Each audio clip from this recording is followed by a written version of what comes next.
No, este no era.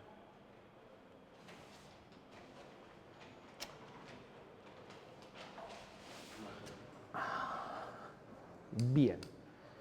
En la última clase habíamos terminado de ver interrupciones, excepciones y todo eso, ¿verdad? Y SysTick. ¿Alguna duda? Muchas. Bueno, ya vamos a ver código de eso. Pero antes de ver código de eso, les había comentado que iba a aprovechar para contarles una variante que les podía servir para formalizar las pruebas que van a hacer a mano. ¿Sí? Entonces les voy a contar qué sigue a TDD. Lamentablemente no lo van a poder aplicar en embebidos más que hasta cierto punto, porque yo creo que les va a volar la peluca cuando lo vean, por lo menos a mí me sucedió. Pero sí, un pedazo es interesante. Entonces yo no lo había previsto dar originalmente, pero teniendo en cuenta que les puede servir una parte, les muestro todo y de paso saben que existe. ¿Qué es TDD? Bien. ¿Cuál es la idea? ¿Qué hacemos? Hacemos la prueba, hacemos el código que hace específicamente esa prueba y lo mínimo y necesario. Bien. La idea esencial es que nosotros queremos resolver un problema y las pruebas sirven para saber si ese problema lo vamos resolviendo bien o mal. Entonces, bueno, primero escribamos la prueba para ver cómo debería ser el resultado del problema y recién después escribamos el código. ¿Sí? Esas pruebas que vamos a escribir son pruebas de aceptación. En nuestro caso, pruebas unitarias porque estamos hablando de pedacitos. Esta misma metodología se puede aplicar a todo el proyecto. O sea, puedo empezar por escribir las pruebas de aceptación, que son decirle al cliente, bueno, cuando yo te lo entregue y vos me tengas que pagar, ¿qué vamos a probar a ver si anda? ¿Sí? Y empezar con las pruebas a nivel aceptación de sistema completo. Pero cada vez que vamos diseñando partes, podríamos poner requisitos de que tiene que cumplir y ir haciendo pruebas de integración unitarias de acuerdo a la extensión. ¿Sí?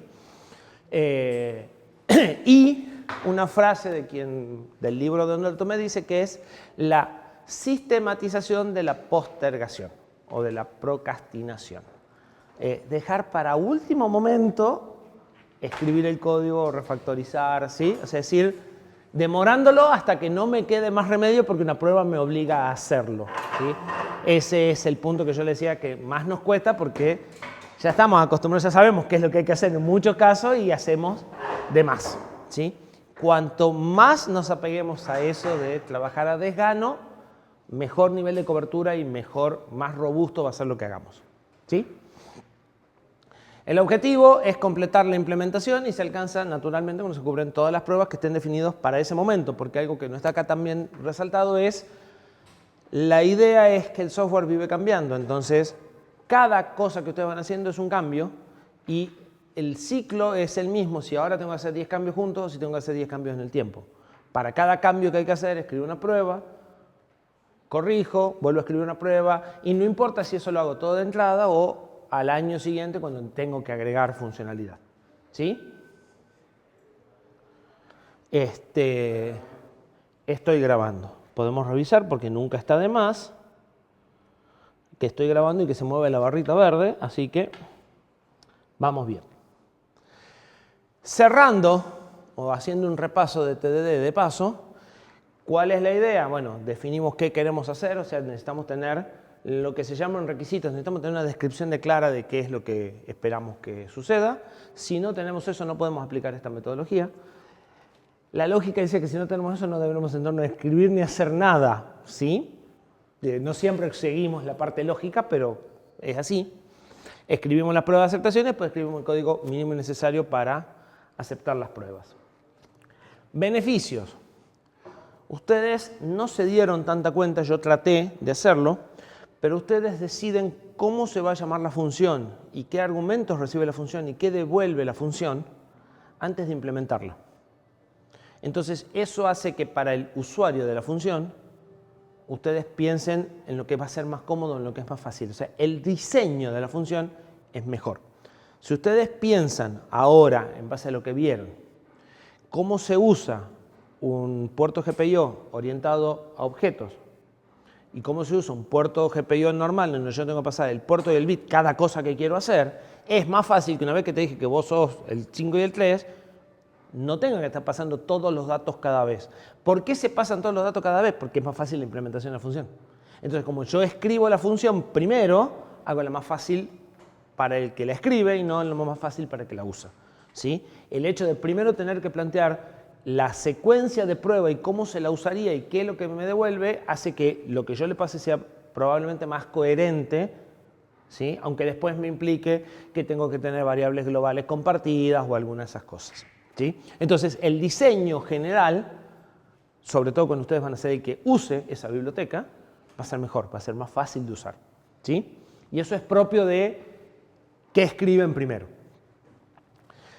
Tienen pruebas, pueden refactorizar, pueden cambiar la forma en la que trabajan. Es más, ya lo vimos con el tema de la hora. Podíamos venir trabajando en BCD y decir, no, esto es una porquería, me paso a segundo y sé que todo lo que venía haciendo sigue andando. O sea, puede que haya algún error que se me está escapando, pero por lo menos lo que andaba sigue andando igual, ¿sí? Entonces, puedo darme cuenta de que lo que venía haciendo no era la mejor solución o que para atacar este problema necesito hacer cambios serios internos y hacerlo sabiendo que no voy a romper nada y no, muchachos, lotería, a ver quién encuentra el primer error a partir de los cambios, ¿sí? Turnos doble porque ahora empiezan a llegar llamados porque las cosas no andan, porque metimos mano muy grande, ¿sí? Entonces todo eso elimina. Y algo que no discutimos, porque nosotros no estamos viendo sistemas embebidos críticos, pero hay sistemas embebidos que están en sistemas críticos. De hecho, normalmente todos los sistemas críticos están gestionados por sistemas embebidos, no sistemas de propósito general. Nada crítico lo maneja un sistema de propósito general, siempre es embebido. Es la posibilidad de demostrar que el software cumple con una especificación. Cuando ustedes trabajan en un sistema crítico, acá creo que no quedó ningún biomédico porque era una electiva, no sé si valía la pena, pero en biomédica hay legislación. Y para ustedes desarrollar un producto biomédico tienen que cumplir normas. Y esas normas dicen que ustedes tienen que haber hecho un análisis de requisitos, tienen que haber hecho pruebas y tienen que poder estar seguros dentro de lo razonable que el software cumple con lo que habíamos dicho que hace. Y el dentro de lo razonable incluye algo razonablemente formal. No, pero es que yo lo probé 2 veces, ¿sí? ¿Por qué? Porque todos los sistemas críticos parten de lo mismo. Yo te digo más o menos cómo se hacen las cosas, ordenadamente, ¿sí? Vos lo haces. A veces viene alguien y lo audita en el momento, a veces audita una parte, pero el día que se muera alguien, la auditoría va a ser detallada. Y si vos no tenés estas cosas, pasás a ser penalmente responsable, ¿sí? La diferencia entre que vos tengas un problema civil, es decir, tengas que pagar todo lo que rompiste, o además vayas a la cárcel, está en si cumpliste las normas de cómo se debían de hacer las cosas. ¿Para qué? Para poder decir, bueno, realmente hicimos todas las cosas bien, igual se nos escapó algo que está más allá de lo humanamente posible. Entonces, ¿qué marca lo humanamente posible? El haber cumplido todas las normas, ¿sí? Y para eso, estas cosas no son negociables. Entonces, si les tocase hacer algo en ambiente biomédico incluso, donde por ahí, a ver, si el sistema embebido está en contacto con la piel, ya es biomédico. Es decir, pero no puede pasar nada, no importa. Por lo menos me tenés que asegurar que no lo vas a electrocutar, ¿sí? Entonces, ese tipo de cosas tienen consecuencias legales serias. Y depende de lo que haga nuestro software, esto es obligatorio, ¿sí? Entonces, bien. Hay una sigla respecto a qué deberíamos de hacer para aplicar TDD. Los test tienen que correr rápido.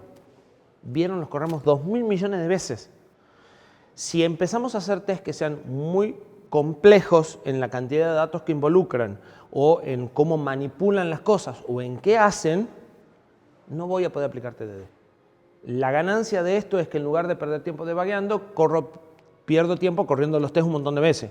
Pero eso es aplicable mientras los test no demoren 10 minutos cada vez, ¿sí? Entonces, por ejemplo, esto no se puede aplicar en base de datos. En base de datos se mueven tantos volúmenes de datos para preparar el punto inicial que es inaplicable. ¿Se pueden hacer test automatizados? Sí. ¿Se puede hacer TDD? No, porque normalmente los test son muy lentos. Por eso no corremos los test en el embebido, porque grabar el embebido lleva mucho tiempo. ¿Sí? Entonces, para poder hacer TDD, una de las cosas que es obvia, pero recién cuando la pensás, es que los tests tienen que correr muy rápido. ¿Sí? Normalmente cuando tenemos muchos tests, mientras estamos en la secuencia de test, solo corro los tests de la biblioteca que estoy tocando. Al final corro todos por las dudas, pero cada vez que voy haciendo las interacciones corro el test unitario de lo que sé que me hace falta. ¿Sí? Porque la idea es no perder tiempo corriendo los tests. Aislados, yo se los dije, cada test tiene que ser independiente de los otros. En lo que nosotros hicimos no hay problema, pero cuando los tests trabajan con archivos o con algo que tiene memoria, en los cleanup, en la secuencia final, tengo que limpiar lo que haya dejado para que cada test arranque desde un estado conocido y no que haya, o sea, no que suceda que si a este test lo corro adelante de esto, después de este, cambian los resultados. ¿Sí? Cada test tiene que ser independiente. E insisto, además de que nosotros lo programemos desde el reset, puede suceder que el test deje algo, normalmente en el sistema de archivo, en algún tipo de persistencia, en algún tipo de memoria, que el segundo test o le moleste o lo use. Ninguna de las dos cosas está bien. ¿Sí?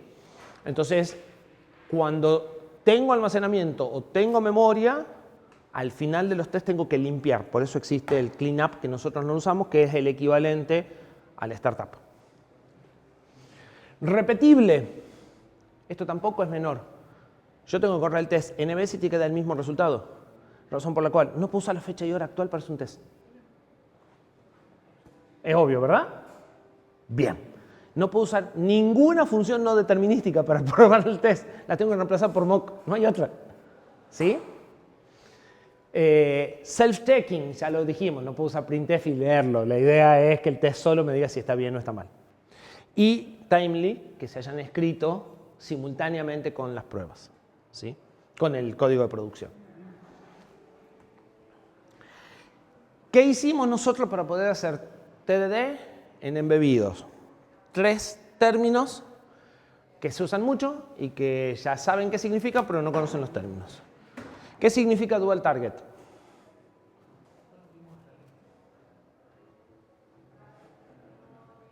No, es muy sofisticado el término. Que compilo para 2 objetivos. ¿Cuáles son los 2 objetivos? El embebido y la PC. ¿Ustedes los software están corriendo en la PC? No están compilando para el embebido, están compilando para la PC. ¿Sí? Están aprovechando la capacidad de que el compilador de C compila el mismo C para 2 códigos objetos distintos, suponiendo que no va a tener problemas ni con los tamaños de entero ni esas cosas que las discutimos. ¿Sí? En embebidos cada vez más es muy normal el multitarget. Estaba con un fabricante y ahora el micro nuevo es de otro fabricante o de otra arquitectura. Listo, me paso. Peor, el nuevo de la arquitectura nueva, pero tengo que darle soporte al viejo también. Compilo para los 2, para los 3, para los 4, o sea, compilo para este micro o para este micro o para este micro. Si hice las cosas bien, es gestionable. Si hice las cosas mal, al tercer micro, eso es inmanejable. Pero nosotros el testing lo hacemos solo sobre Pero ese código cuando lo compiles y lo bajé a la placa va a compilar para el embebido. Y venís previendo, usaste una capa de abstracción y la emulás con mock, o sea, venís haciendo una serie de cosas para que cuando lo quieras compilar en el embebido sea solo compilar. Cuando hablamos de multitarget, la idea es, yo desarrollo para uno, pero el día que me paso al otro, costo cero o costo mínimo. ¿Me explico? Supone que yo siguiendo esta filosofía de trabajo, se puede decir, yo hago el software y cuando yo lo vaya a conectar a la placa, yo sé, estoy muy seguro de que va a andar. Lo van a probar dentro de 15 días. O sea, no como veníamos haciendo antes, que íbamos probando cada cosita que hacíamos en la placa. Te juro que vos lo vas a... O sea, una vez que resuelvas el tema de ponerlo en hora, que es lo que no está probado, la alarma va a hacer lo que tiene que hacer, la hora va a hacer lo que tiene que hacer y no va a tener sorpresa. Porque va a ser lo mismo que hace hoy. O sea, no, a menos que el entero de 32 bits que vos estás usando por los segundos se te vuelva de 16 y entonces ahora ya no entra un día, no hay muchas más cosas que puedan pasar. Y si les queda duda, nosotros para sistemas con micro estamos usando la Long and Nano.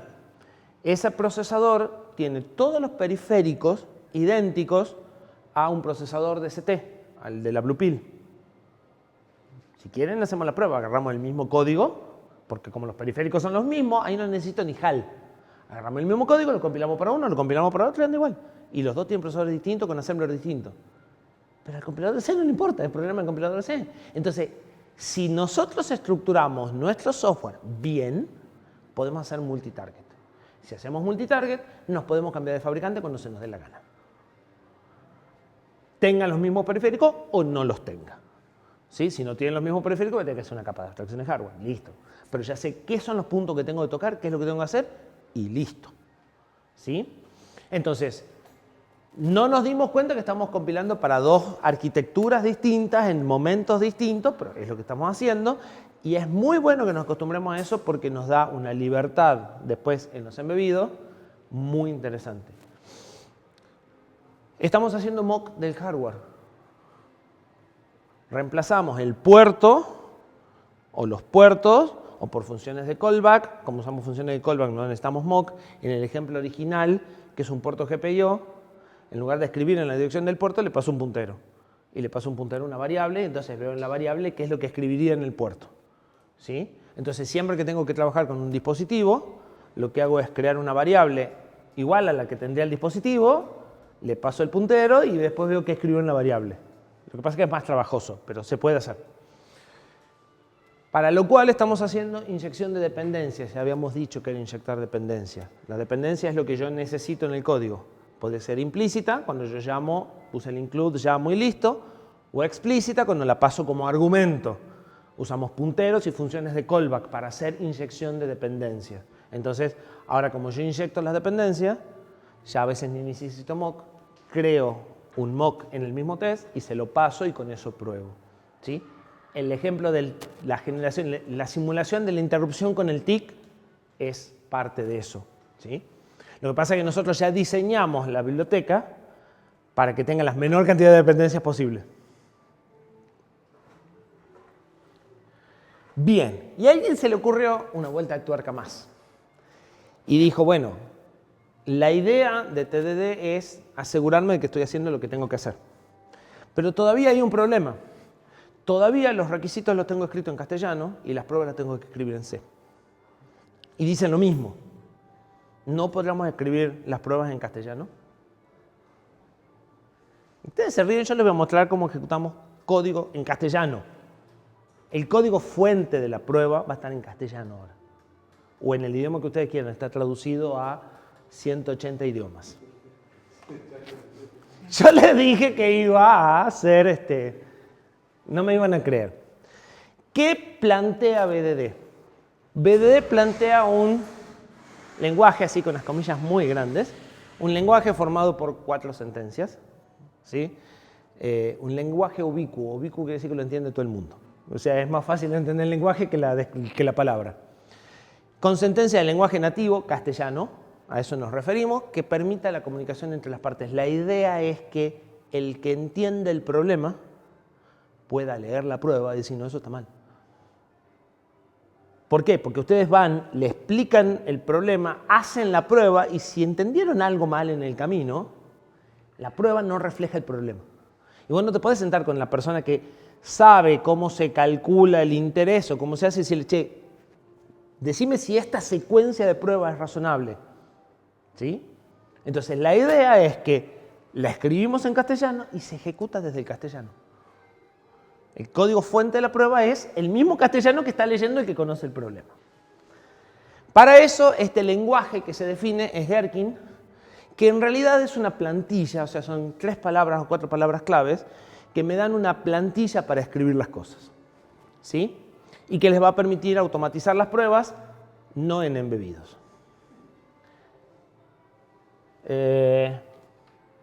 Vamos al ejemplo concreto, que no sé por qué se la salteó.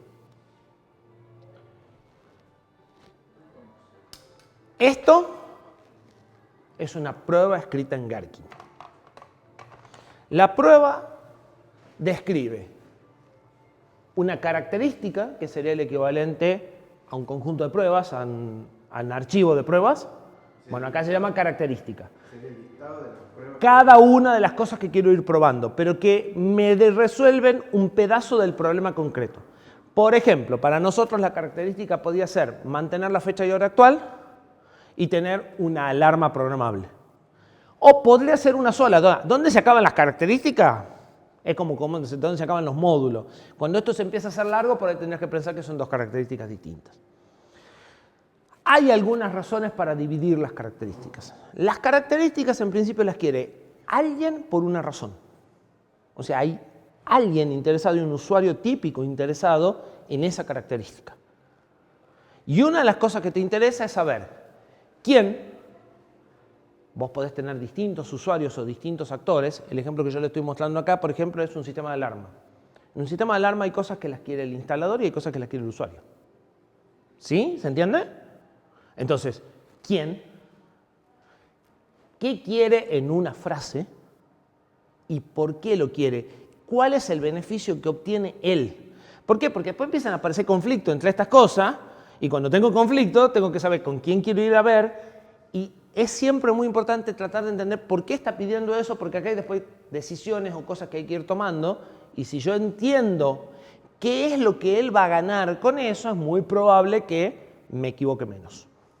Pero eso yo lo escribo en como a mí me parece. Vos tienes que decir, como usuario, quiero... Básicamente, Gherkin lo que te dice es, vos tenés que, o sea, las palabras que están en azul, estas tres, deberían de estar en azul, son palabras claves como for, if, then.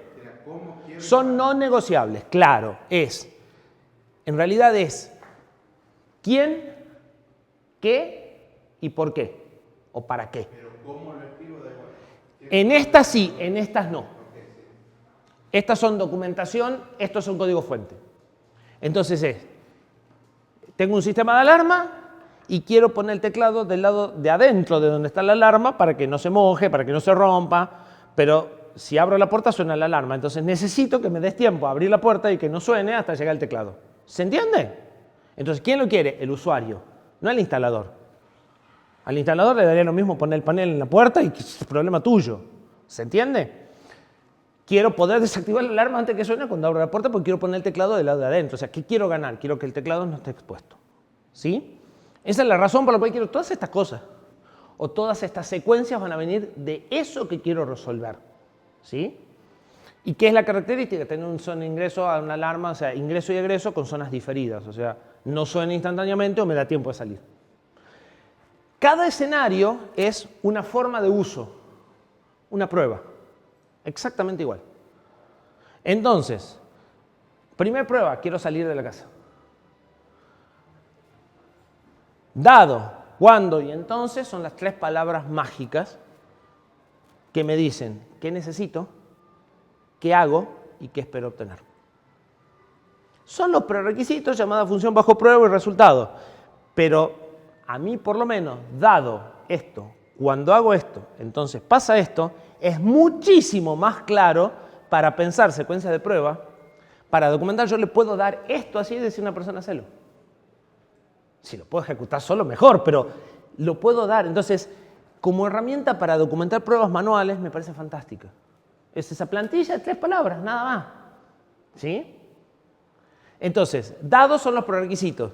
¿Qué tengo que tener para empezar la prueba?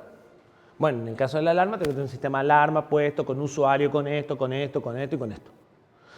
Cuando hago esto, tiene que pasar esto.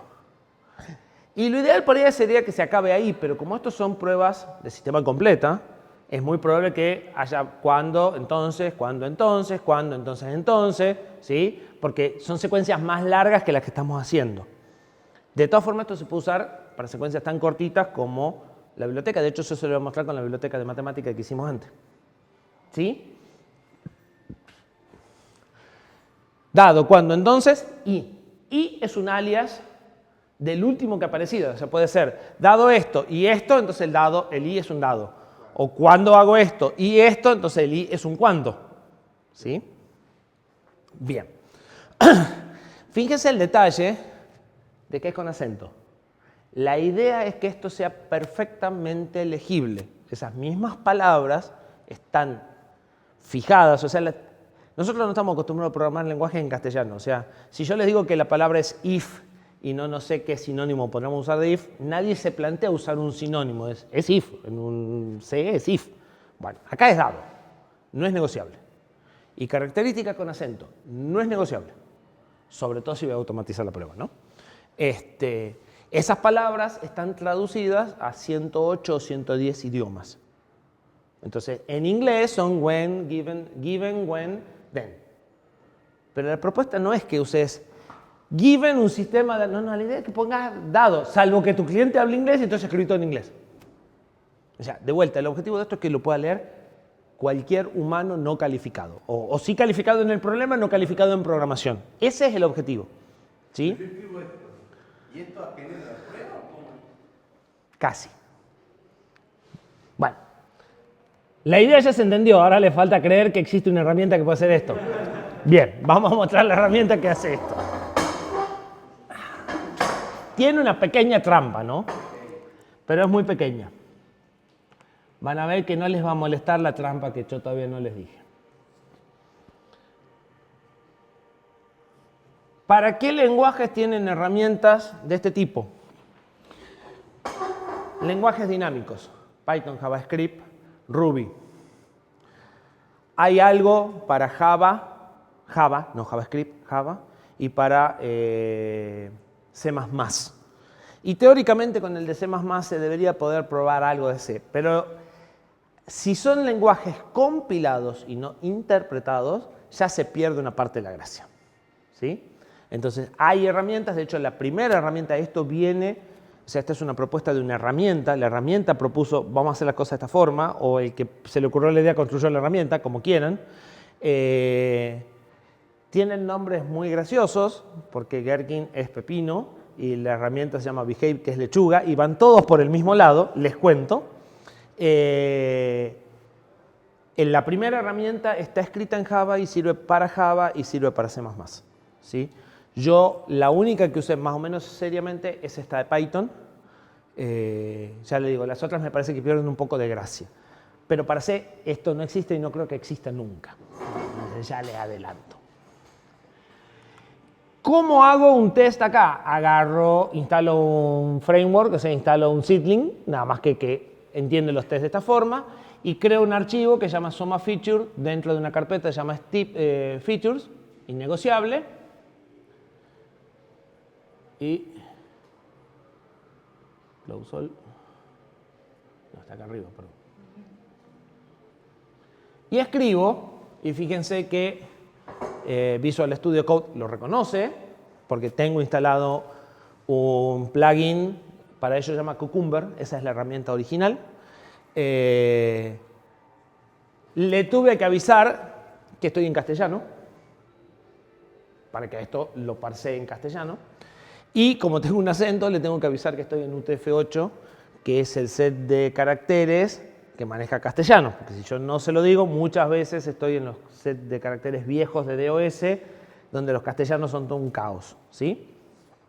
En general, cualquier cosa moderna que hagamos debería trabajar o estar codificada en UTF-8, pero muchas veces hay que decírselo. Entonces, en este caso, estos dos son comentarios, pero son comentarios que tienen influencia en cómo se va a interpretar esto.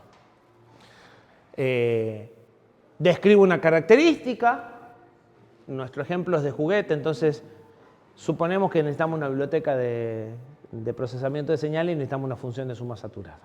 ¿Sí? Y describo un escenario, suma normal sin saturación. ¿Cuándo?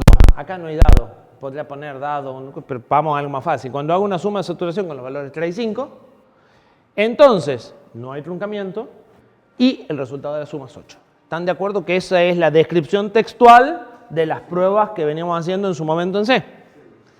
Bien. Ustedes quieren ver cómo se ejecuta esto, están desesperados.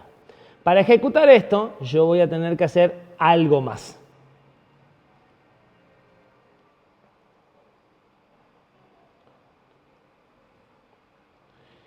Voy a tener que crear esta carpeta tips. Y dentro de estas carpetas tips voy a tener que escribir 3 funciones.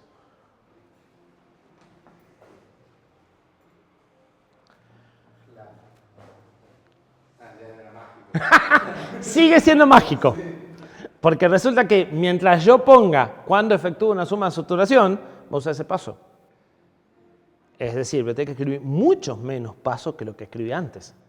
O sea, ¿qué les tengo que decir? Le tengo que decir cada sentencia de castellano, qué secuencia del lenguaje nativo implica. O sea, ¿cómo hago eso? Entonces, cuando efectúo una suma con saturación y le puedo decir, pero pará, los numeritos que están acá los necesito como argumento. Por eso que le digo que si el lenguaje no es interpretado y no puede hacer estas locuras como hace Python, se pierde mucha gracia. ¿Sí? Entonces acá nomás le digo, pero pará, estos dos números los quiero como argumento de esta función. Tan difícil como ponernos entre llave acá y poner acá el mismo nombre. O sea, ya está. ¿Sí? Entonces le digo,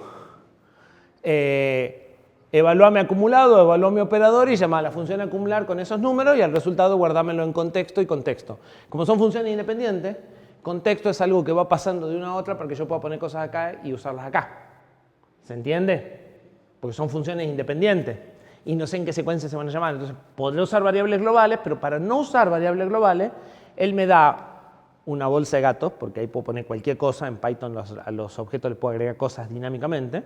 Entonces puedo poner cosas en el contexto y después en otro paso sacarlas del contexto.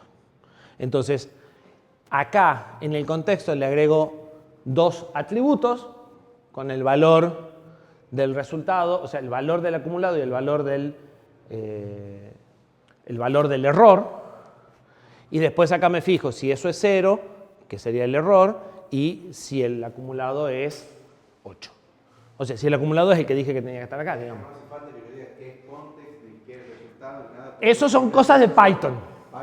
Ahí está la magia de Python, no la magia de Behave. ¿Sí? Por eso es que le digo que esto es más maravilloso todavía en cosas como JavaScript, como Python, que no existen tipos de datos. O sea, los datos pueden ser entero, cadena, exactamente igual. ¿Sí? Entonces, esto escrito en C++ se pone un poco más duro. ¿Sí?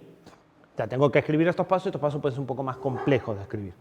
A partir de hacer eso,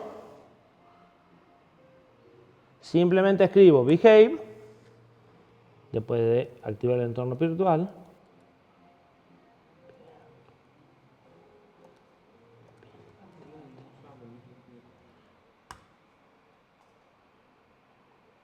Y bueno, me dice que no está el módulo suma, porque podrá escribir la prueba, pero no escribir la implementación. Behave es el nombre de la herramienta para Python.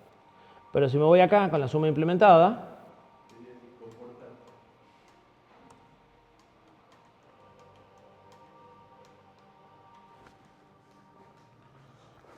ejecuta el código en castellano. Y si agrego más pruebas, porque ya sabíamos que con eso no alcanzamos,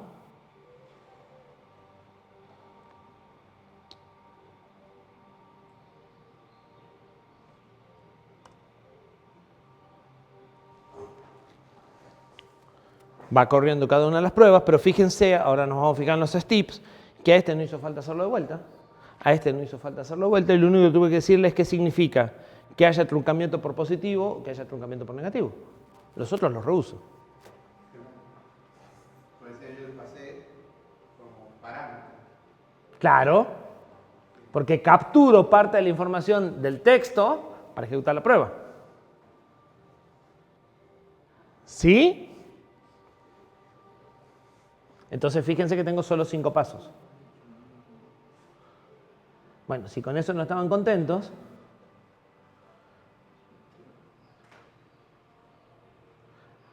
¿cómo agrego el promedio? Agrego otro archivo de feature. ¿Sí?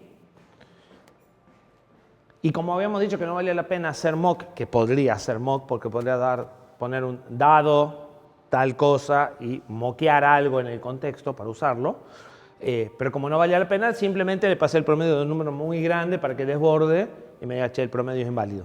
¿Sí? Entonces, pasé el promedio de 3 números que se quedan bien y de 2 números, uno que desborda por positivo y otro que desborda por negativo.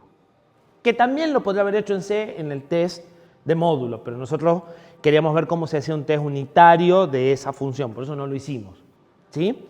Ahora, fíjense que si yo sigo haciendo pruebas por la razón que sea, todas las pruebas van a ser, si te doy estos números, tiene que dar esto. Si te doy todos estos números, tiene que dar esto. ¿No podríamos abreviar? O sea, los escenarios no importan, yo le puedo poner el nombre que yo quiera. Sí, pero es como el nombre del test. Te debería de estar tratando de explicar cuál es el caso, o sea. Que lo lee. No tengo que escribir Y nada. para vos también, porque a la larga, o sea, el escenario es simplemente para que cuando falle sepa dónde falló. Es el equivalente al número de línea. Pero no te olvides que vos primero lees esto y esto ya te pone en situación de qué es lo que esperás encontrar acá. ¿Sí? O sea, esto pasa a ser toda la documentación de la función. Porque es lo que te explicó el usuario cómo se usaba y son los ejemplos de uso. Entonces, hay que escribir bien. ¿Sí? Y él te diría, además, que eso ya es parte de ingeniero de software, hay que usar nombres significativos para el cliente. Yo me tengo que aprender la jerga del cliente. Porque el cliente tiene que leer esto y él lo tiene que entender mejor que yo, porque de hecho mi idea es yo lo escribo, pero yo se lo tengo que llevar y él tiene que decirme, no, esto se llama de tal forma o esto se hace de tal forma, o si estás en el caso de un cliente deudor en mora, vos deberías de pasar esto. Entonces, todos los nombres que aparecen acá, de hecho es una de las cosas que se hace cuando vos vas a hacer un software normalmente tenés, o sea, y por ahí con los embebidos les puede pasar también, cuando vos desarrollás un proyecto, tenés que aprender primero el problema que querés resolver antes de poner resolverlo. En software es típico que vos tenés que resolver algo del sistema de medicina que no sabés, o algo de contabilidad que no sabés, o algo de... Siempre es algo de algo que vos no sabés, algo que esté escribiendo un compilador, no sabés. Entonces, lo primero que tenés que hacer es tratar de entender el problema. Una de las cosas que se hace en esa primera etapa es un vocabulario. ¿Qué significa un vocabulario? ¿Qué significa un cliente para el cliente? Porque no necesariamente es lo mismo que yo entiendo con la misma palabra. ¿Qué es un residente? ¿Qué es un médico pasante? ¿Qué es un, ¿me entendés?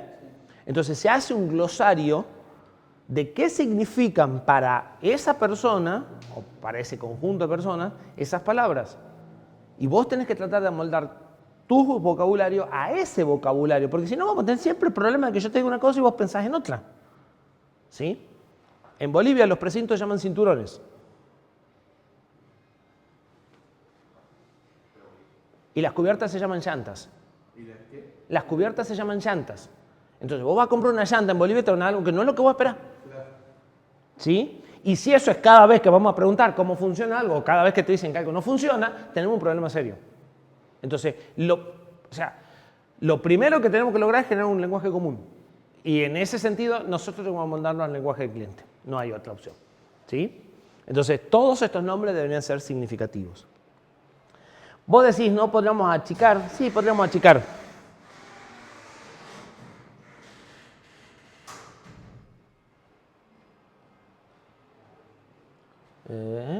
¿Habéis visto que decía vector? Espera, que me perdí en el... Esto es un vector.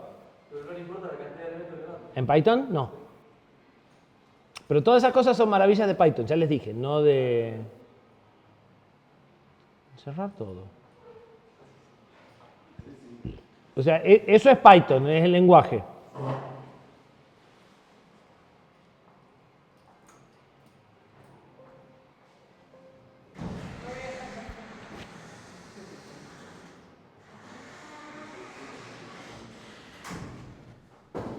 Si tenemos muchos escenarios que lo único que cambian son valores, podemos tener esquemas de escenarios. Entonces, en un esquema de escenarios, tengo una tabla de ejemplos. Y estos pasos se aplican para cada uno de estos ejemplos. ¿Sí? En donde esto es de acá. Esto es tan difícil como poner esto entre corchetes y ponerle acá los palitos, ¿no? O sea, no es más sofisticado que eso. Entonces puedo hacer tablitas de ejemplo, poner los valores que hacen falta para acá, que no necesariamente son los mismos que yo después capturo en los pasos, porque acá coincidentemente estos dos números son los que yo después agarro para meter en la función, pero no necesariamente. O sea, esto es parte de un texto y el texto se parsea. No importa si coinciden o no. ¿Sí? Entonces, este escenario va a ser 3 pruebas. Para esta, para esta y para esta. Las mismas 3 pruebas que tenía antes. ¿Sí? Y a eso también lo podemos hacer en C. Podemos hacer un struct con esto y un lazo. Bueno, estas tablitas también podrían estar acá. Dado los siguientes usuarios, y hago una tablita. Juan, clave, permiso. Pepe, clave, permiso. ¿Sí? Y puedo usar tablitas para preparar cuáles son los datos que tengo para arrancar o cuáles son los resultados que esperaría. Entonces, esta tablita va con ejemplos y esquema de escenario. Pero un dado, un cuando, un entonces también podría tener una tablita y de hecho las usamos, son las tablitas de valores iniciales. Dado, ejemplo. Dado, un sistema con los siguientes usuarios y la lista de usuarios. Eso ya no es un ejemplo. Eso es algo que el paso puede tomar para precargar información. Pero la tablita la construís exactamente igual, con palitos. Le podés poner títulos o no, en general le pones títulos. De nuevo, todo eso es porque está Python por detrás y Python puede hacer unas cosas muy locas en su forma de ejecutar. ¿Sí? Entonces, por eso les digo, esto junto con Python o con JavaScript es maravilloso. Sin embargo, fíjense que es una forma, también si tienen que repetir varias pruebas, pero que lo único que cambia es decir, si hago esto tengo que medir 0,7, si hago esto tengo que medir 0,8, si hago esto tiene que pasar esto, o con esta frecuencia tengo que tener esto y demás, esto también está muy bueno. Porque los pasos que tenés que hacer son lo mismo, lo único que cambia es, cuando le pongo este valor tengo que tener esto, el valor puede ser la frecuencia y la amplitud de la señal que quiero inyectar o la forma de onda, es totalmente arbitrario. ¿Sí? Obviamente, si ustedes lo van a hacer a mano, podrán seguir poniendo escenario acá exactamente igual. Él, para saber que lo tiene que correr n veces, utiliza el esquema adelante y el ejemplo abajo. ¿Sí? De nuevo, me parece muy útil para formalizar pruebas. Muy útil. Es más, a partir de esto yo las pruebas que escribo en C, igual pienso en, dado esto, cuando hago esto, pongo esto. Y una de las bibliotecas que hice para mi trabajo de especialización, que era larga y era compleja, las pruebas adentro del código, las pruebas dicen dado, en comentarios, dado esto, y el código C, cuando hago esto, entonces tiene que pasar esto. ¿Sí? Me parece que es como la mejor forma de pensar una prueba. Mucho más clara que requisito, función bajo prueba y resultado. Es lo mismo, pero como que esas tres palabritas tienen un impacto impresionante. Así que así podés plantear las pruebas que vas a hacer. Si, bueno, con el reloj fuera de hora, o sea, dado el reloj fuera de hora, cuando aprieto esta 3 veces y 2 veces la F1 y demás, y por eso es que vos vas a tener por ahí dado y cuando. O sea, cuando aprieto F1 empieza a parpadear y cuando aprieto 5 veces me muestra el 5, y cuando aprieto aceptar ahora parpadea el otro, y vas contando toda la secuencia de cómo lo pondrías en hora. Dado el reloj en hora, o dado el reloj con la hora tal, cuando le pongo la alarma tal, o hago esto, pone la alarma y a los tantos minutos suena y vas armando las pruebas que vas a hacer para ver que el reloj más o menos funciona.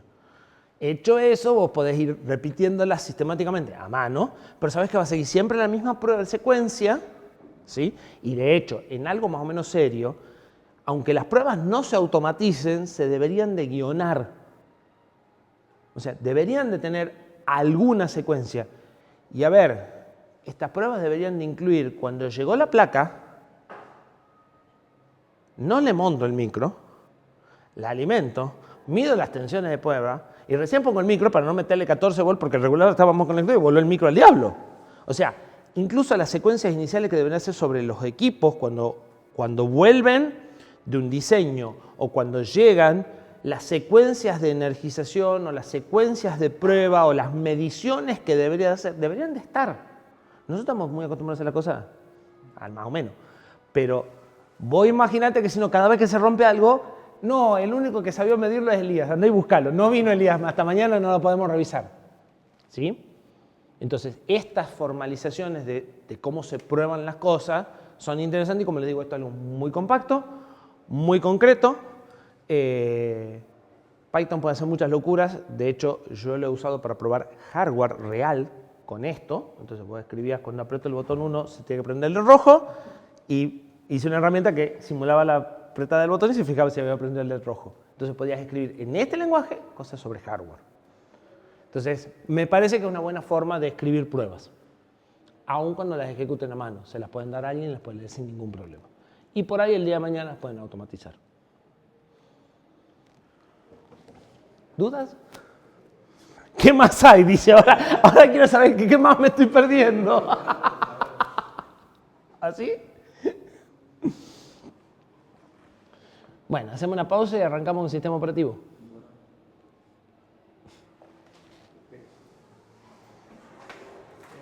¿Qué tengo que subir las diapositivas de la clase pasada y estas? Sí. Hay cosas que no entiendo de los chinos. ¿Qué es un sistema operativo? O sea, algo vimos. No sé, pero yo me acuerdo que tu programa, si hay algo difícil de hacer, es definir qué es un sistema operativo. Muy bien.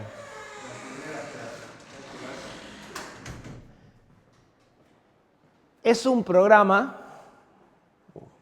o un conjunto de subrutinas, porque ya dijimos que casi nunca ejecuta, el sistema operativo está como ahí.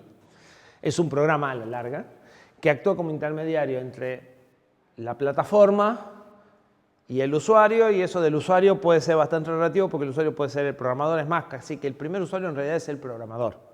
Y después algunos sistemas operativos también llegan hasta el usuario, pero los sistemas operativos nacen para darle servicio al programador, no al usuario final. ¿Sí? Después el usuario final también entra a veces en juego. ¿Programador de código o programador del microprocesador? Es que cuando tenés un sistema operativo ya empezás a preocuparte menos del microprocesador. Porque el sistema operativo, una de las funciones que tiene es que tengas que preocuparte menos de la plataforma para poder interactuar, al punto tal de que vos podés programar en el mismo Linux, sin importar si está en un ARM, en una PC. Entonces te empezás a despegar de la plataforma y el sistema operativo empieza a ser de colchón, ¿sí? Para que vos tengas que preocuparte menos o saber menos de la plataforma. O sea, el usuario sería el desarrollador del programa. El primer usuario del sistema operativo es siempre el desarrollador de aplicaciones, ¿sí? El que lo va a usar para hacer algo. Lo que pasa es que en computadoras de propósito general, el usuario final también interactúa para elegir qué aplicación quiero correr, ¿sí? Entonces tengo dos usuarios, el desarrollador y el usuario final. En embebidos solo tengo contacto con el desarrollador en general, ¿sí? Es un gestor de recursos o un facilitador, o sea, me permite usar más fácilmente lo que tenga en la plataforma y usarlo más eficientemente. En general busca las dos cosas, que sea más fácil y que sea más eficiente, ¿sí? Y además es un programa de control, porque como muchos sistemas operativos van a ser multiusuarios, entonces van a controlar qué cosas se pueden hacer y qué cosas no. En general, esto de control va a venir o para evitar que yo pueda hacer cosas demasiado ineficientes, para evitar que pueda hacer cosas peligrosas o para evitar que pueda hacer cosas por inexperiencia, ¿sí? Entonces, el sistema operativo es al mismo tiempo un facilitador y un controlador. O sea, no me va a dejar hacer ciertas cosas y me va a hacer que otras cosas las pueda hacer mucho más fácil. Ya lo habíamos más o menos descrito. Ya viene hecho. No lo tengo que hacer. Es un programa que normalmente, claro, vos lo usás, ¿sí? Alguien lo tuvo que escribir, alguien lo tiene que hacer, pero en general, si vos sos el programador de una aplicación, vos no te preocupás, es una cosa que ya está resuelta. Claro, pero supongo que hay varios sistemas operativos. Depende de qué estemos hablando y de qué plataforma, porque el sistema operativo está totalmente ligado a la plataforma. Yo puedo tener que el mismo sistema operativo esté disponible para distintas plataformas, pero no va a ser realmente el mismo sistema operativo. Por lo menos el código que se ejecuta no va a ser exactamente el mismo y por ahí hasta no puede hacer las mismas cosas. Puede ser algo parecido, pero no lo mismo. O sea, como el sistema operativo sirve para adaptarme a la plataforma, está muy vinculado a la plataforma. De ahí para arriba me puedo olvidar un poco. Es como la HAL, digamos. O sea, depende de la plataforma, depende mucho. ¿Y quién lo provee? O sea, el fabricante de la Depende. plataforma, ¿o hay alguien aparte que lo ha hecho por le pareció? Y... Para contestarte eso tenemos que empezar a poner nombres. ¿De qué sistema operativo querés que te conteste? Claro.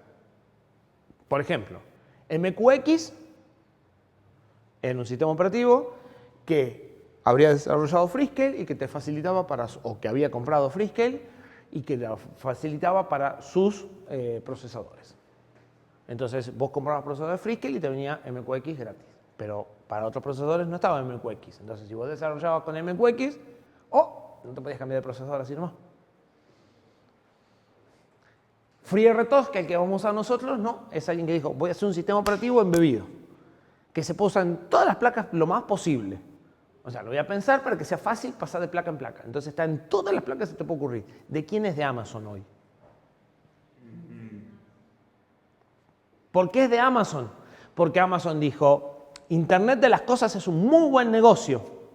Necesito que Internet de las cosas se pueda comunicar con mis bibliotecas y con mis cosas lo más fácil posible. Entonces, compremos el sistema operativo y le agreguemos las bibliotecas de comunicación para que sea muy fácil que vos, sin saber ni TCP/IP ni nada, puedas integrarte a la nube y puedas actualizarle el firmware a 5.000 dispositivos que tenés desparramados o monitorear 5.000 dispositivos que tenés desparramados. Entonces, te doy todo hecho. Dicho sea de paso, no me sorprendería que esté roto a propósito de soporte de Azure.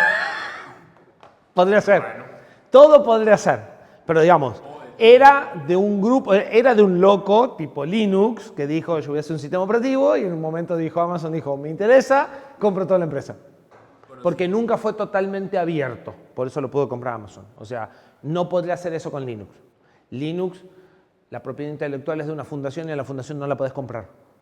O sería muy complicada la transferencia. En cambio, esto era de una empresa que te daba el código fuente, pero te vendía soporte si vos querías. Y la propiedad, o sea, el código no estaba licenciado bajo GNU, sino que estaba bajo una licencia propietaria donde vos lo podías usar, pero seguía siendo mío y por eso lo pudo vender. ¿Sí? Y Amazon cambió la licencia a ABCD público. O sea, ahora es totalmente público, es más público que antes. Hoy es de Amazon. Y como Amazon lo que quiere es que vos tengas conectividad, cuanto más microsoporte mejor. Te querés cambiar de micro, el problema del fabricante. Yo no soy fabricante de micro. Así que es muy, muy, muy, muy relativo. Apple es todo lo contrario. ¿Para qué fabrica sistemas operativos? Solo para sus máquinas. Pero si tiene el mismo Intel, lo puedo poner en una PC. Yo no voy a mover un dedo. Tampoco te lo prohíbe, ¿no? Hay montones de PC corriendo, por ahora, se les acaba el año que viene, corriendo macOS, y ellos no te dicen nada. No tienen ningún problema, no se quejan. Técnicamente está fuera de la licencia, o sea, legalmente estás infringiendo la licencia. Jamás le chillaron nada a nadie, jamás se quejaron nada. ¿Por qué? Porque la mayoría de la gente que le puso macOS a una PC, a los 2 años se compró una Mac. Entonces dijeron, es una buena puerta de entrada, deja que hagan lo que quieran. Entonces, entramos en la parte comercial, ¿sí? De quién te lo provee, además, hay sistemas operativos con licencia que vos tenés que ir y comprarlos, hay sistemas operativos abiertos, depende del problema que quieras resolver y depende cómo venga la historia. Hay empresas que se dedican a proveer y desarrollar sistemas operativos, sobre todo en tiempo real. Una duda, no sé si vale la pena, pero el kernel estaba por debajo del sistema operativo. Ya vamos a llegar a qué es el kernel. Objetivo del sistema operativo, simplificar el uso, primero para los desarrolladores, después para los usuarios. Utilizar los recursos en forma más eficiente, haciendo que sea más fácil usarlos y que sea más fácil usarlos eficientemente. ¿Sí? A veces para usar algo eficientemente lo tenés que conocer más en profundidad, entonces se encargan de taparte parte de ese problema. Y que permita, o sea, un uso más eficiente muchas veces significa tratar de compartir el recurso lo más que se pueda para sacarle el mayor jugo. Entonces, enseguida vamos a empezar a tratar de compartir cosas. Y el primer recurso que vamos a compartir es el procesador. ¿Sí? Y controlar la ejecución de los programas para fijar límites en las cosas que pueden hacer. Nada nuevo respecto a lo que habíamos dicho antes. Algo que ustedes no se sentaron a pensar cuando yo les dije cómo se llamaba un servicio del sistema operativo, pero que es muy importante, es que como yo no necesito conocer la dirección de la rutina del servicio, porque eso ya está en la tabla de interrupciones y eso se encarga del sistema operativo, el sistema operativo puede ser compilado y enlazado por separado de la aplicación, porque no hay direcciones de memoria comunes entre las dos aplicaciones. Y aparece algo que por ahí escucharon nombrar, que es el enlazamiento dinámico. ¿Qué es el enlazamiento estático? el que hacemos habitualmente cuando enlazamos. Tengo todos los módulos, este va con este va con este, esa costura que hace el enlazador al final de resolver todas las direcciones. Nuestro enlazador deja un único binario, pero podría dejar bibliotecas reutilizables, archivos SO, que son bibliotecas de enlazamiento estáticas.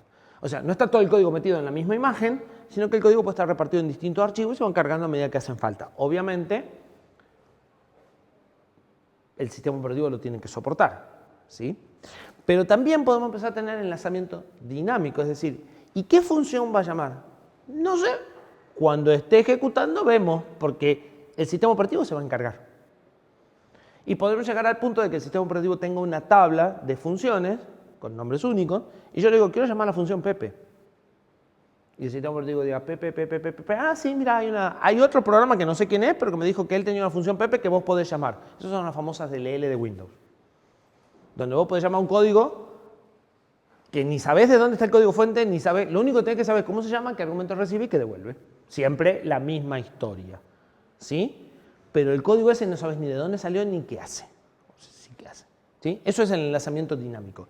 Todo viene a consecuencia de que vos te comunicás con el sistema operativo a través de un service call y que vos no tenés que dar la dirección, se encarga el sistema operativo, entonces vos le pedís algo al sistema operativo pero sin dirección. Entonces, el sistema operativo puede estar compilado y yo no tener acceso al código fuente. Me pueden dar los binarios de Windows, lo saben. Sí, ustedes no tienen código fuente de Windows, ¿sí? Bien. En embebidos no va a ser eso lo que suceda en general. Si el sistema operativo es el que determina el service call, o sea, le da el nombre a cada función o a dónde tiene que ir. Entonces quiere decir que primero tengo que tener el sistema operativo definido y recién. Porque como tu aplicación usa el sistema operativo para hacer las cosas más fáciles, tu aplicación tiene que conocer el sistema operativo. Okay. Sí, las reglas las pone el sistema operativo y el programa las usa. Y por eso si vos programás para Linux, no va a andar en Windows. Porque las reglas de qué cosas pueden hacer son totalmente distintas. ¿Sí? Bien. Entonces solo tenés la posibilidad de usar el sistema operativo pero sin tener acceso al código fuente. Sí, algo que ya habíamos visto con la distribución de los archivos empaquetados binarios, pero esto ya es todo un ejecutable, incluso. ¿Haya definido la rutina de servicio de introducción? Claro, pero eso es parte de la documentación que te va a dar el sistema operativo. Si vos haces un service call con el R0 en 1 y acá un puntero a la cadena, yo te voy a abrir el archivo. Eso es lo que te da el sistema operativo. Cuando vos querés programar, decía, te doy servicio para hacerte la vida más fácil. ¿Qué es? Mirá, estos son los service call. O sea, si vos me pones un service call con este registro, hace esto, con este registro, hace esto, con este registro, hace esto. Es eso. ¿Qué valores podés pasar en R0, R1, R2, R3? Aparece cada una de las cosas. Abrir archivo, crear ventana. En Windows podés crear ventana, podés agregar botones, podés hacer clic. O sea, toda la parte gráfica se maneja también así. Le pedís, créame una ventana. Poneme un botón en la posición tal. Después hay herramientas que hacen eso más fácil, pero a nivel sistema operativo lo que se le pide son esas cosas. Abrirme un archivo, cerrar un archivo, arrancar un programa, cargar una DLL, cargar una biblioteca que me va a dar más funciones. ¿Sí? Ahora, ¿por qué querríamos usar un sistema operativo en un embebido? Por las mismas razones que en una PC, aproximadamente. Porque podríamos usar algunas cosas para simplificar. En el caso de Amazon, podríamos usar bibliotecas de comunicaciones para conectarnos a Internet. Escribir nuestras propias rutinas de TCP/IP no es una opción. ¿Sí? Y cuando yo levanto un protocolo como USB o TCP/IP, las temporizaciones, o sea, cada cuánto tengo que estar viendo si un paquete se perdió, si hay que repetirlo y demás, son bastante más estrictas. No las puedo hacer así nomás. O sea, técnicamente se puede, pero es bastante difícil meter eso en un lazo y congeniar esos tiempos de cosas que no entiendo con las mías. Entonces, necesitaría disponer de algo que ande en paralelo sin que le pueda romper mucho. Entonces, si quiero conectarme a Wi-Fi, quiero conectarme a TCP, quiero conectarme a USB, es innegociable. Son protocolos tan complejos en la implementación que necesito un montón de software. O sea, el TCP/IP ocupa 80K. Solo el protocolo de comunicación. O sea, no son tan fáciles de manejar ya en un lazo y decir, bueno, pongo un lazo, una demora y ya estamos. ¿sí? Y son protocolos que tienen muchas temporizaciones para retransmitir, para hacer cosas, entonces esas temporizaciones las tengo que respetar, porque si no la otra máquina va a decir, no sé qué me estás hablando, o sea, eso me lo tenías que contestar hace media hora. ¿Sí? Ahora, en un sistema embebido, no todos los servicios, o sea, en mi aplicación, como es siempre la misma, por ahí hay cosas del sistema operativo que yo no necesito. No es como en una PC que tengo que tener todo porque por ahí levanto un jueguito y uso la placa gráfica y después por ahí levanto Excel y necesito el procesador de enteros. Acá por ahí, la placa gráfica no la uso nunca. O alguna función propia del sistema operativo. La parte de archivos. No tengo dónde guardar archivos. ¿Para qué quiero el sistema de archivos? O sea, entonces, hay ciertas características distintas. O sea, la idea es la misma, hacer un uso más eficiente y más fácil. Pero cuando hablamos de embebidos, empiezan a aparecer cosas que en los sistemas de propósito general no suceden. Una de las cosas que voy a encontrar que los sistemas operativos embebidos, los sistemas operativos al que vamos a apuntar nosotros, tienen y los sistemas de propósito general no tienen, es capacidad de configuración. Yo los puedo configurar a mi necesidad, para lo cual en general tengo acceso al código fuente, que es otra de las cosas que no tengo con los sistemas embebidos. Pues si no tengo acceso al código fuente no lo puedo personalizar mucho, que digamos. La idea es que no se incluya nada que no necesite. Las formas de hacerlo son muy variadas. Algunas son tan simples como que el enlazador elimina las funciones que yo no llamo. Entonces, si yo no llamo a la función se compila, pero no está. Después puedo hacer algo un poquito más drástico y usar ifdef para elegir bloques y decirle quiero habilitar el sistema archivo o no quiero y desaparecer todas las llamadas, o sea, desaparecer variables y código fuente. Lo hicimos con la quiero en modo dinámico, la quiero en modo estático, ¿sí? Y desaparecemos variables y demás. Podemos hacer esto. Podemos tener herramientas en las cuales yo le digo quiero esto, esto y esto y hasta sacan y ponen cosas del makefile. Entonces dice, no, para esto, estas carpetas no las tenés que compilar. Y el makefile ya no lee todas las carpetas, sino que lee un archivo de configuración y una herramienta que te dice, bueno, si vos querés soporte para Wi-Fi, hay que compilar todo esto. Pero si no querés con soporte para Wi-Fi, todo esto ni lo compilamos, ¿sí? Algunas de estas veces se usan cosas conjuntas. Esa herramienta por ahí genera ifdef en algunos lugares y elimina cosas del makefile. Y yo he conocido un sistema operativo en el cual el código fuente se generaba a partir de plantillas a medida de tu proyecto. Entonces, si vos ibas a tener 4 tareas, él hacía un array de 4 entradas para el gestor de tareas. Entonces tenía plantillas y te escribía el código C exacto para tu proyecto. Más chico que eso, difícil. Sí, ¿qué ibas a preguntar? Entonces, ¿todos los protocolos de comunicación están hechos para trabajar con sistemas No, operativos? todos no. I2C es un protocolo que podemos manejar sin sistema operativo sin ningún problema. Pero los protocolos más complejos, los que tienen tasa de transferencia más grande o funcionalidades más avanzadas, sí. Pero todos no. De todo eso puedes encontrar. Lo que nosotros vamos a manejar va a estar por acá. Voy a tener un archivo config en donde voy a decir define enable esto o disable esto y voy a prender o apagar pedazos de código para habilitar funciones que quiero o no utilizar. ¿Sí? Algo parecido a lo que hicimos con la biblioteca en modo estático o en modo dinámico. Para poder hacer eso necesito tener código fuente, pero no puedo compilarlo a medida si no tengo el código fuente. Otra de las cosas que habitualmente suceden con los sistemas operativos embebidos, aunque los últimos sistemas operativos embebidos cambian un poquito esta filosofía, es que habitualmente en un sistema operativo real, el sistema operativo está por encima de los dispositivos. Los usuarios no pueden usar los dispositivos directamente, los tienen que usar a través del sistema operativo. ¿Sí? Una de las restricciones de los sistemas operativos es interactuar con los dispositivos. Por 2 razones. La primera, para que sea más fácil usarlo, porque el driver del dispositivo está incluido en el sistema operativo. Entonces vos no tenés que saber cómo funciona la impresora. Este driver hace que todas las impresoras ofrezcan las mismas funciones sin importar la marca. ¿Sí? Eso es un problema en Windows y en muchos, porque como el driver está dentro del sistema operativo, pero el driver lo escribió el fabricante de la impresora que sabía del sistema operativo lo mismo que ustedes, así andan los drivers y así anda el sistema operativo, porque tiene un pedazo interno que no anda bien. ¿Sí? Es uno de los problemas que tuvo Windows. O sea, es una idea linda hasta que empezás a evaluar todas las consecuencias. Y otro de los problemas es que depende cómo lo hagas, puede suceder que tengas un problema de overhead, porque si realmente hacemos esto así, vos le tenés que pedir un pedazo del sistema operativo que le pida algo al driver. Entonces yo le pido, eso no es muy eficiente que digamos. Y si dejo que estas dos capas interactúen entre sí, más me expongo a que esta capa esté mal hecha y tenga problemas. ¿Sí?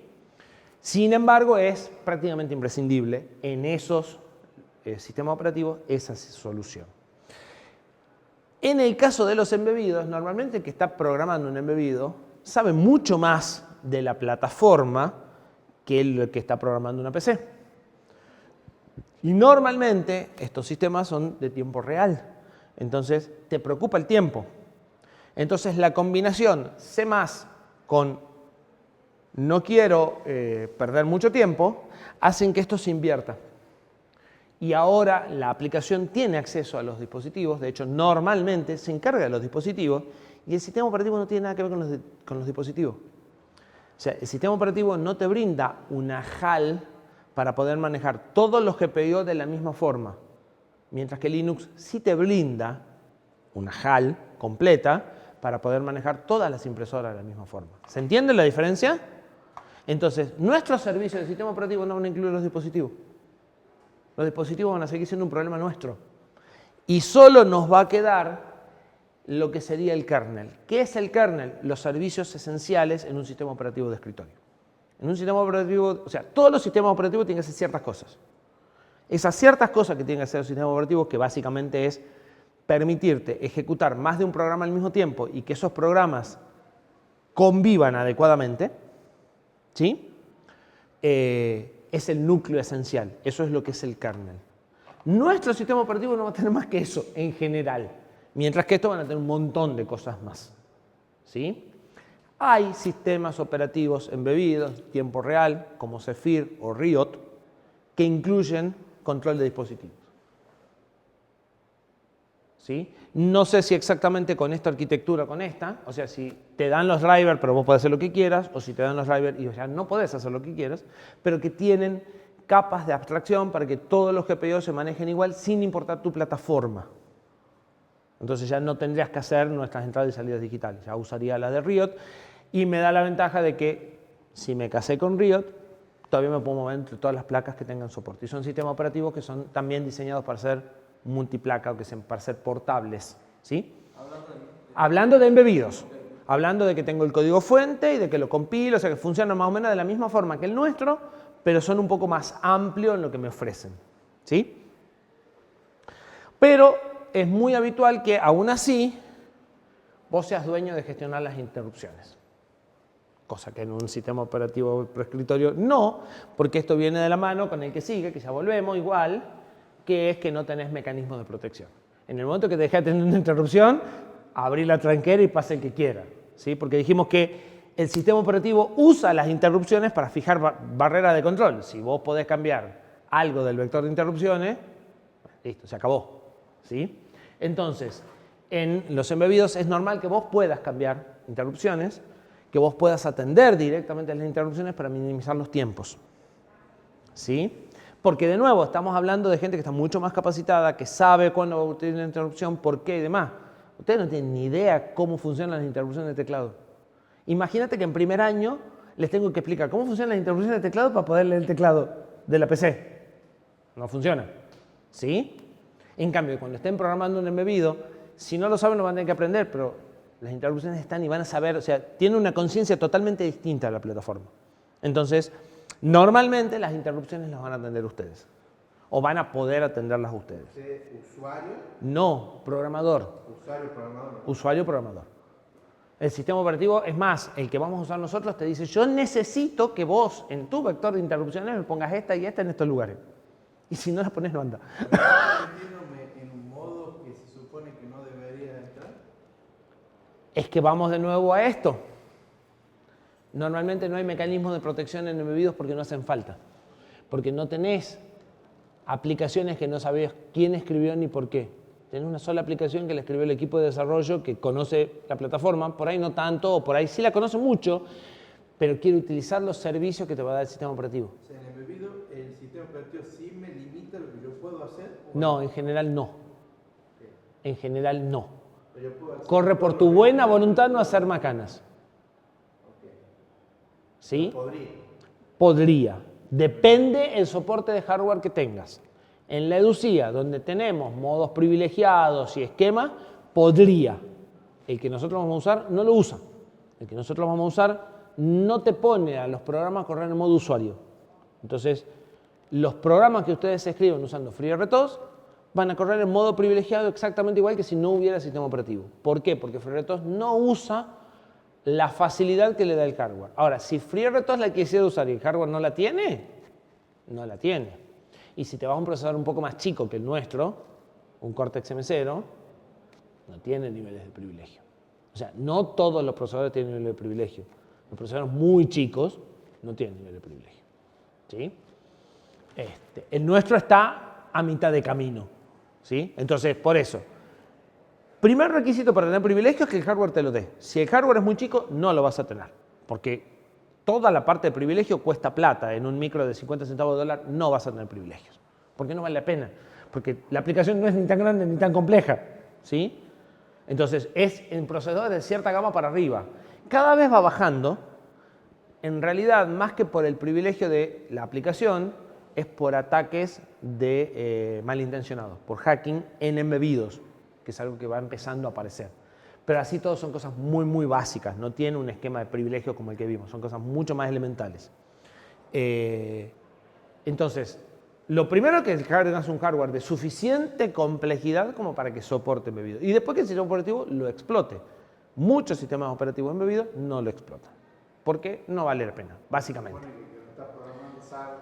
Exactamente, por el contexto de qué tipo de aplicación estás desarrollando. Dentro de los sistemas operativos embebidos, normalmente lo que vamos a encontrar en este tipo de sistema operativo van a ser todos sistemas operativos de tiempo real. ¿Qué es un sistema operativo de tiempo real? Un sistema operativo que nos permite construir un sistema de tiempo real. ¿Y qué es un sistema de tiempo real?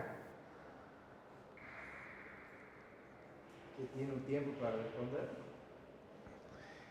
Un sistema de tiempo real es un sistema que responde en un tiempo acotado entre un valor mínimo y un valor máximo en el 100% de los casos. O sea, es un sistema que no depende, es un sistema determinístico, en donde vos sabés que siempre tu tiempo de respuesta va a estar entre una cota mínima y una cota máxima. Y podés determinar esos valores de cota perfectamente. Si vos no podés garantizar que en el 100% de los casos tenés una cota mínima o una cota máxima, no tenés un sistema operativo de tiempo real. ¿Y cómo se hace ese análisis para saber si el 100% de las veces? Bien, para eso tiene que ser determinístico. La memoria dinámica no es determinística. ¿Estamos de acuerdo? Claro. Entonces ya empezamos a encontrar algunas cosas que no son determinísticas. Los tiempos de ejecución de la tarea, depende de cómo lo hayas escrito, pueden no ser determinísticas. Son impredecibles. Hasta que hacemos ciertas cosas. ¿Sí? Hay, a ver si está en la que sigue. Cuando hablamos de tiempo real, siempre aparece soft y hard. Soft real time y hard real time. Pero por ejemplo, yo quiero hacer un proyecto. Yo de antemano tendría que definir si quiero que sea un sistema de tiempo real. Vamos a hacer muy simple. Vos tenés que disparar la bolsa de aire de un auto. Ok, tiene que ser de tiempo real. ¿Y los tiempos quién los fijó? La física del auto. Claro. ¿Estamos de acuerdo? ¿Y qué pasa si la bolsa se abre muy temprano? No sirve. No sirve porque cuando vos golpeas está desinflada. Claro, está bien. ¿Y qué pasa si se abre muy tarde? No sirve porque Te mata. te falta, claro. Te mata porque te explota en el punto y no. O sea, ¿está claro que no es negociable? Claro. ¿Cómo se resuelve? No sé, pero no es negociable. El problema no es negociable. Vos sos el control de exceso de presión de una caldera y tenés que calibrar la presión porque la caldera está con sobrepresión. No es negociable. O sea, No sé cuántos son los tiempos. Los tiempos no siempre son muy cortos. Pero no me puedo equivocar nunca. No puedo. Ah, es que, ¿sabes? Justo estaba bajando una actualización. No existe.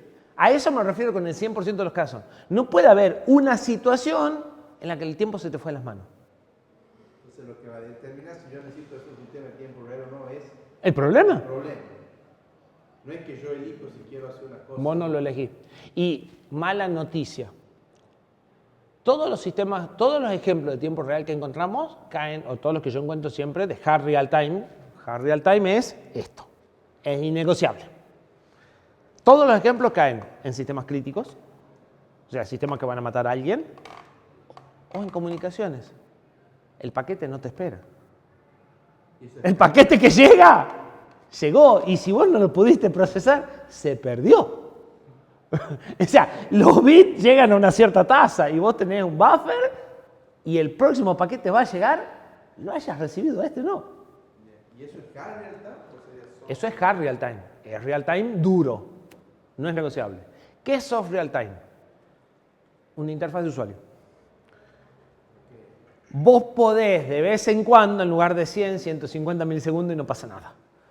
O sea, tenés restricciones de tiempo, pero las restricciones de tiempo no son ni tan rígidas, 100, 110 puede andar, 150 puede andar, alguna vez 200 puede andar.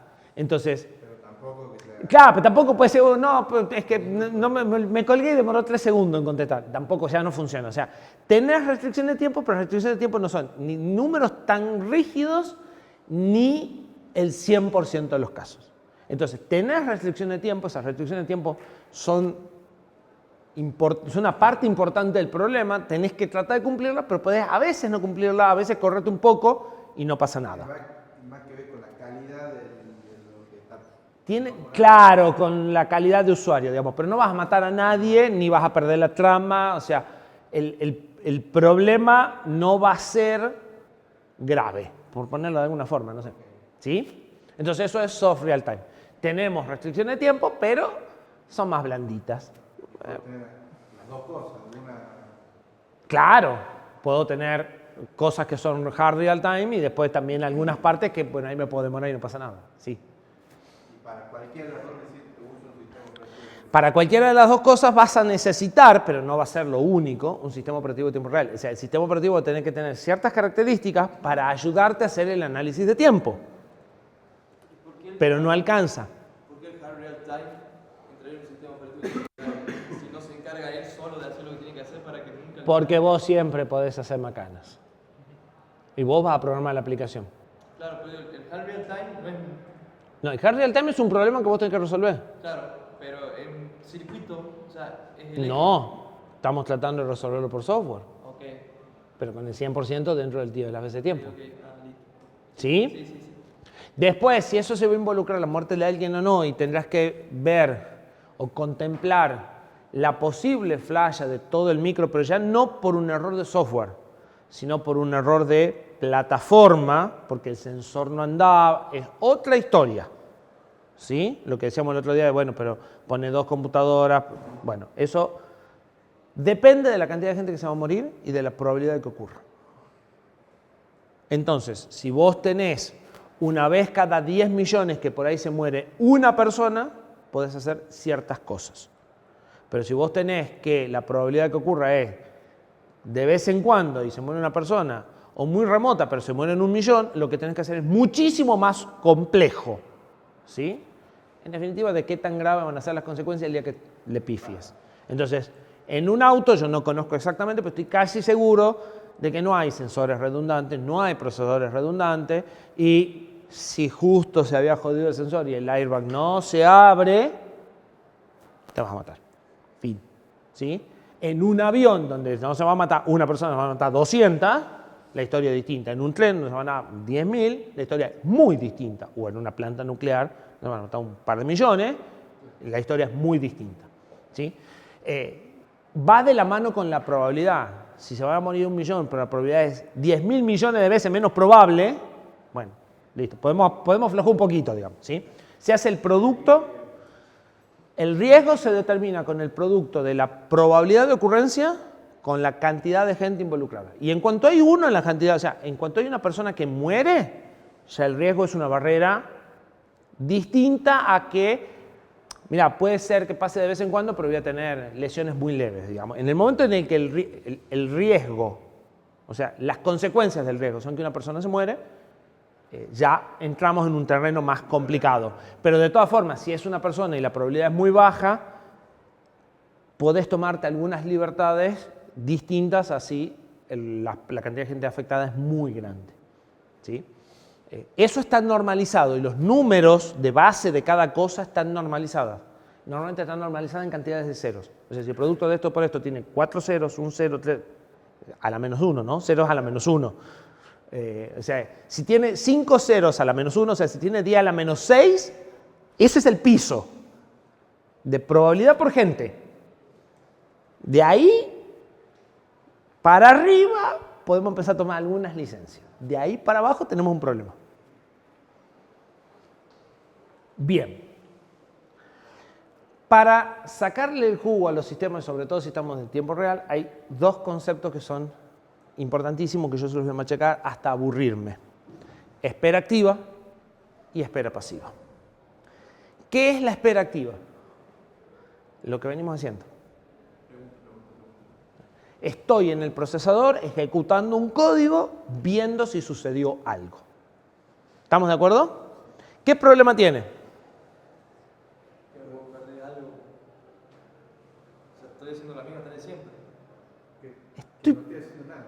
¿Cuántas veces encuentro lo que estaba buscando? Estoy ejecutando un montón de líneas de código al vicio. Para que el 99.9999% de las veces no haya pasado nada. Pero si lo trato de hacer más lento, se me empiezan a pasar cosas. ¿Sí? Entonces, eficiente no es. Fácil sí, natural, lo entendemos, pero eficiente no es. La única ventaja es que es más fácil. La única ventaja es que es más fácil. ¿Sí? Entonces, si queremos hacer algo eficiente, este no es el camino. Y si estamos preocupados por los tiempos y estoy esperando muchas cosas de esta forma, los tiempos no hay forma de que los garanticen. Entonces, inclusive después de ser fácil. Claro, para problemitas sencillos anda, pero para problemas complejos esto no funciona. Por eso es que sí o sí vamos a poner sistemas operativos. O sea, nos olvidemos de lazos que esperan cosas. Si queremos usar sistema operativo o si queremos hacer algo, nos olvidemos de lazos que esperan cosas. Cada vez que haya un lazo, más vale que sea para un vector porque si no está mal. ¿Cuál es la contraparte? La espera pasiva. Es una de las primeras cosas que me va a dar el sistema operativo. El sistema operativo me va a decir, dado que yo tengo la capacidad de sacarte el procesador y dárselo a otro, vos decime qué estás esperando y yo me voy a encargar. Y cuando ocurra lo que estabas esperando, yo te dejo seguir. No, es más fácil, yo te dejo seguir.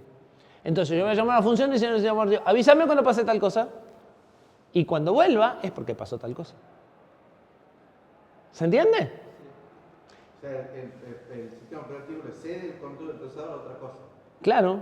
O avisa para que uno Las dos cosas. decida si se va o no. Hace varias cosas, pero la idea esencial en este momento, igual, no sé si llegamos hoy, pero 3 diapositivas adelante vamos a discutir el resto, pero la idea esencial en este momento es que vos no vas a esperar. Le vas a avisar al sistema operativo qué estás esperando. Y él se va a encargar de esperar de una forma diferente a como lo harías vos, para que no tenga que haber un lazo dando vuelta nunca. Una de las posibilidades es decir, mira, estoy esperando que llegue un paquete, el sistema operativo maneja ese paquete por interrupciones y cuando llegue la interrupción recién sigo con vos. Por eso los sistemas operativos toman el control de los dispositivos, porque manejan los dispositivos por interrupciones. Y yo, programador, no necesito saber qué hacen las interrupciones de teclado. Pero cada vez que le digo read key, no ejecuto más, hasta que no haya apretado una tecla. ¿Se entiende la idea? Entonces, es muy... Claro, pero vamos a tener que empezar a repensar los problemas, porque naturalmente tendemos a esperar cosas y esperamos muchas más cosas de las que nos damos cuenta. Y si queremos que esto ande bien, tenemos que desterrar todas las esperas. ¿Crees que hicimos ya no van a andar? Sí, sí van a andar.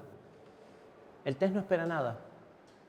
O sea, la biblioteca que hicimos no espera nada. A la biblioteca yo le digo, pasó un segundo. Ella no espera un segundo. Va a cambiar la forma en la que voy a esperar que pase un segundo para avisarle. ¿Sí?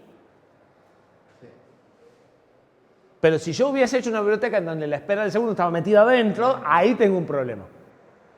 Bueno, las funciones de TIC que hayamos creado. Todas funcionan, porque la función de TIC no... No espera. Claro, pero el lazo no está dentro de la función de TIC. Claro, o sea, El lazo yo ya lo saqué. o sea que si yo la llamo cada un segundo, no importa cómo ha hecho para que sea. Exactamente. Entonces, por eso se usa la función de TIC. La función de TIC la puso con un sistema operativo o sin un sistema operativo, siempre que le respete los tiempos. Claro, por eso es que no ponemos el lazo adentro de la función. Exactamente por eso. ¿Sí? Por ahí va la historia. Pero eso es importante para poder sacarle jugo, porque van a ver después que podrán seguir haciendo los lazos de espera y andaría, pero mal. O sea, mal.